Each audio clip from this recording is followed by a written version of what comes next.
Alright, so here is another Hollywood style story as it goes. 13 guns seized in Upscale community. Alright, so police believe that Kevin Carpenter, the now deceased, was killed this week after he reportedly challenged lawmen as he searched for illegal guns. He was a top tier member of the Trelawny-based Compound Gang.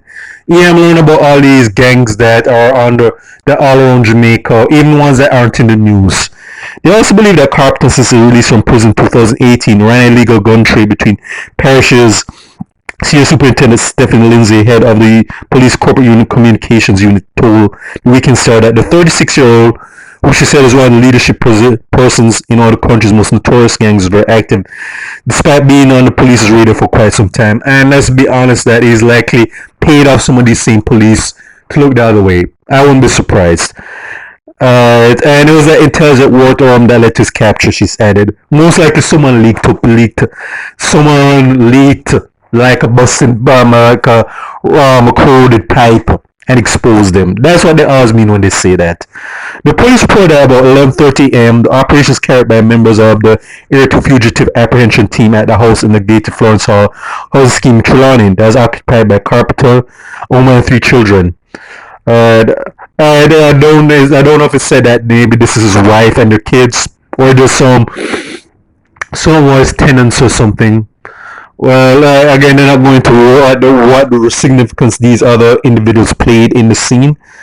Let's go on. It is first said that entering the bedroom, Carpenter pointed a firearm at the police as fatal shot.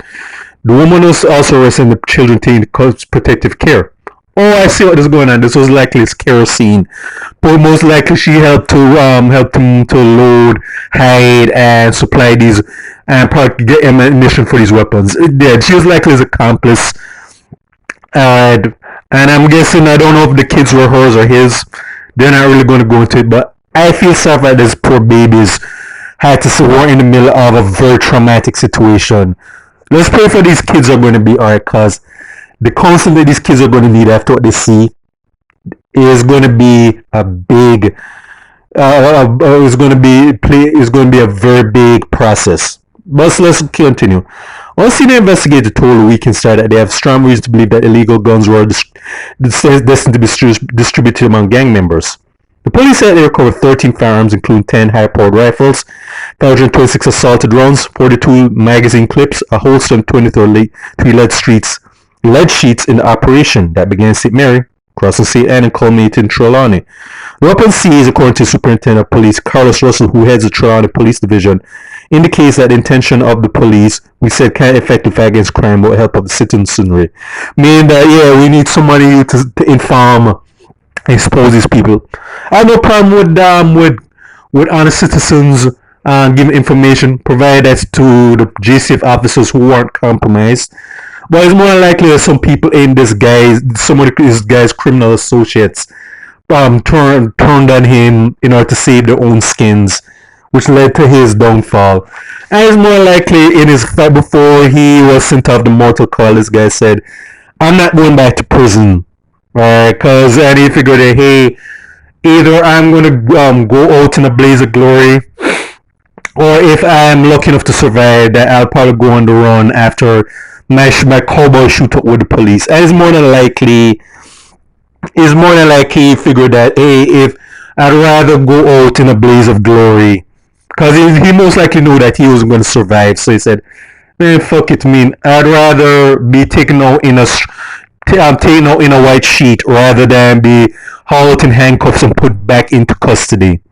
Yeah, I likely think that his last moments before he was killed, that he was thinking that death before dishonor is what I'm on. Yeah.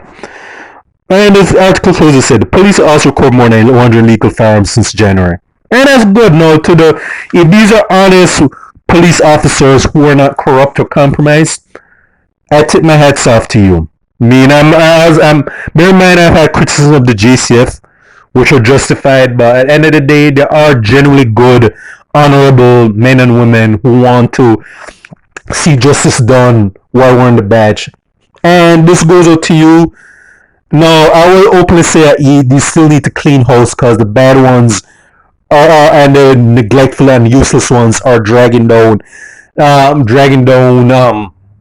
dragging down the badge, that proverbial badge. But that's another recording for another day. But like I said, with this again was some out of a TV show like SWAT, Rookie Blue, NCIS, or even FBI. Because I'm pretty again why Hollywood hasn't started reading Jamaican news, or why Jamaican media had said let's make some TV shows based on a lot of the stories that we're seeing, right? Reading, which come out basically every week. Because a gold mine of creative ideas. And again, I don't make this to make light to these situations, but yeah, as Patrick Trust also says, Jamaica's one giant Netflix series. Well, heck, even before Netflix became a thing, it was just basically the Caribbean Hollywood with real actors and producers and directors acting out these stuff that you'd see on the big screen or the little screen. And that's all I have to say.